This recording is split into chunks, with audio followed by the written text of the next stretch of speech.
I wasn't expecting Wendy to to choose that first hymn that we chose, because my sermon kind of starts from that hymn.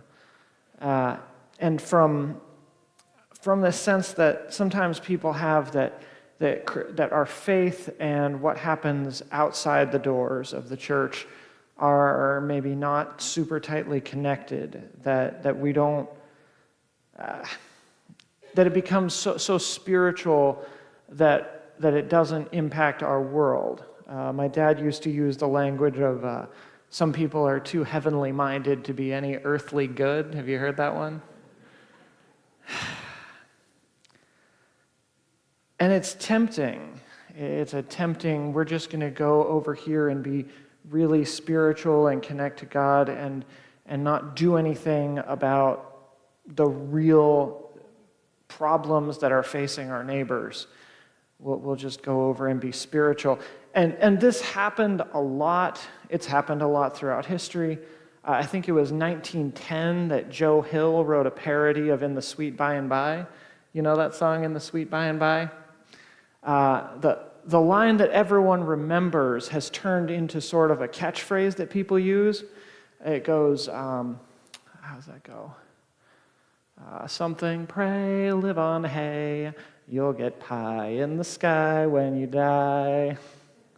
And it's this idea of, it's from a song called The Preacher and the Slave, where it goes, you need to just be more spiritual, and using spiritual solutions to physical problems that don't actually do anything. And James talks about this when he writes about what good is it if you say to your neighbor, be warmed and filled, and send them out with nothing, and you don't give them anything to help them to help.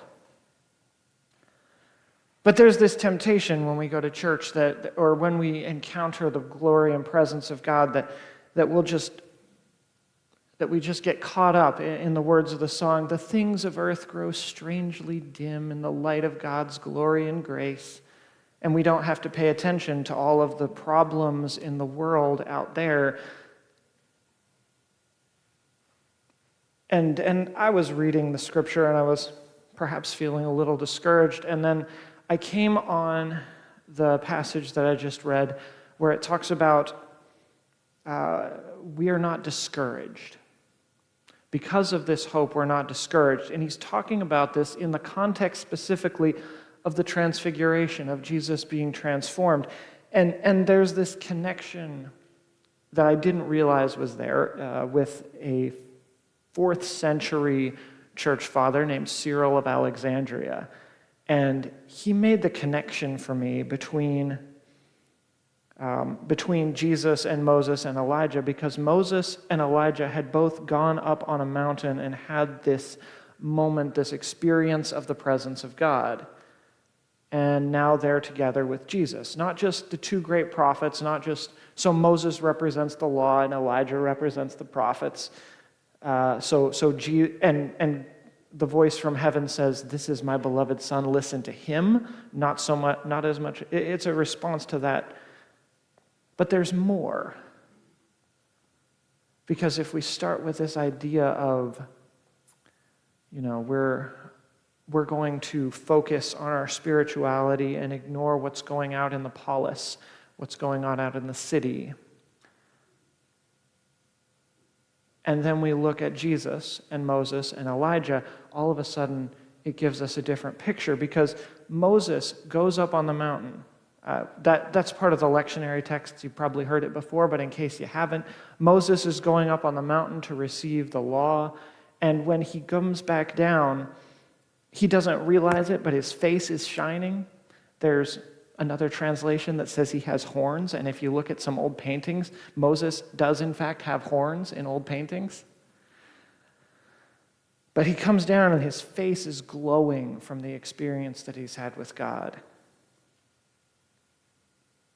But what he does after that, he does not just go, I've had this powerful experience of the presence of God, and I'm just going to bask in it for a while. He comes down and he gives them the law, which is this hugely practical thing about The center, of course, is love God and love your neighbors, but the law is filled with all these practical details about how to love God and your neighbors.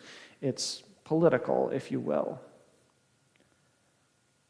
Elijah, as you know, I think most of you know this story, but I'll give you a quick recap in case you don't. Elijah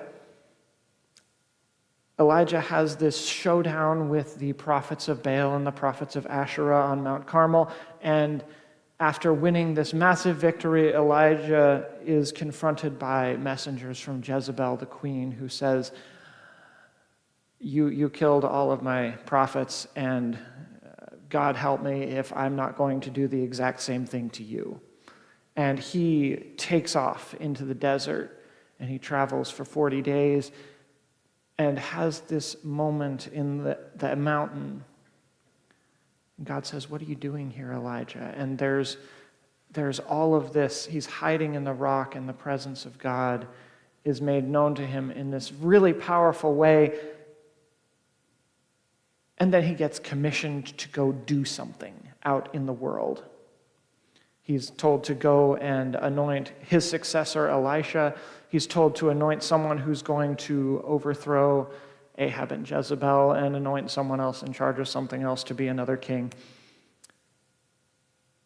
And you go, oh, for a minute, I could have been excused for thinking that he goes from there and then he anoints his successors and gets caught up in a whirlwind, but that's not the end of the story of Elijah. After he's spent time on the mountain with God, he goes down, he sets things in motion that will continue after he's gone, and y'all know the story of Naboth?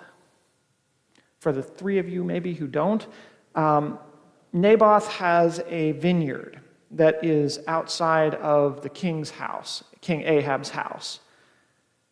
And Ahab says that he would really like to have that, and he offers to buy it from Naboth, and Naboth says, no, this is my ancestral property. You can't have it. And I don't remember if this was just the children's version of the story, if it's actually in the Bible, but Ahab went to his bedroom to pout, and Jezebel said, hey, what's the matter, honey? And he says, well, I just want that vineyard. And she says, don't worry, I'll take care of it. And she sends two guys to a town hall meeting in Naboth's hometown, and they say, Naboth cursed God and the king. And they take him outside and they stone him, and Ahab takes possession of the vineyard. And right then, this pest Elijah, who spent time on the mountain, walks in and tells Ahab, you done bad, man. Bad things are going to happen. And bad things do happen. He confronts Ahab after he's had this experience, this time on the mountain. Because Jezebel threatened to kill him, you know. I think there's still a bounty on his head. And he walks right up to Ahab and says, you done bad, man. After this experience on the mountain, the things of earth have not grown strangely dim. The things of earth have become less scary, maybe. And he's walked up and he's confronted the evil king and told him what he needs to do. And then, of course, Jesus. Jesus is the third person on that mountain. And he doesn't just, sort of retreat into himself and post scripture verses on his Facebook page. He goes and gets involved. He goes down the mountain immediately. Like, it's the next thing that happens right after the passage Doug just read. The next thing that happens is Jesus walks down the mountain, and there are his disciples, and they're trying to cast a demon out of a kid. And they're saying, but Jesus, we've been at this for hours, and we cannot get anywhere. And Jesus just walks down and he says, get out of him. And the demon leaves. And he's like, y'all don't pray enough.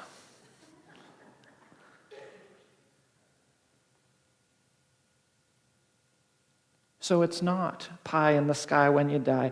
Jesus and all of these people are engaging in these actions that impact outside, not just, thank God, I am so spiritual that I am above all of these petty problems that are bothering other people.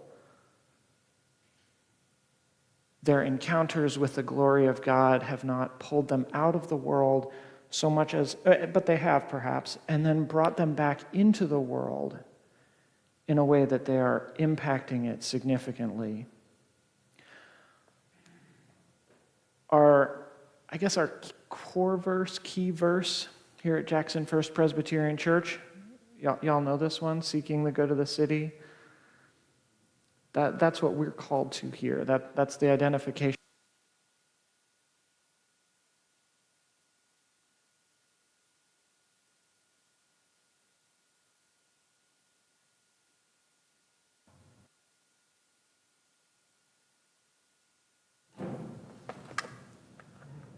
Am I on? Yeah? Okay. And not nearly as high or hot. Thanks. We're called to seek the good of the city, the polis, which is is the Greek word for city. It's where we get our word for politics from. We start with this. We might start feeling discouraged a little bit. Start with a feeling of discouragement if we're reading the news and paying attention what might be causing problems in our world. You know what? Let's just deal with this later. No? Oh yeah, I will need it for communion.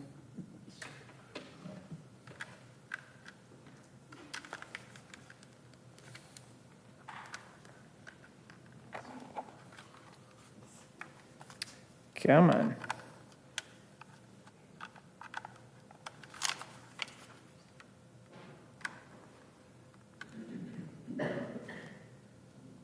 Oh, there's a right way and a wrong way to plug this in.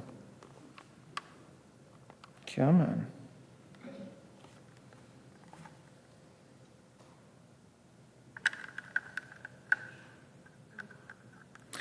I'll worry about that later.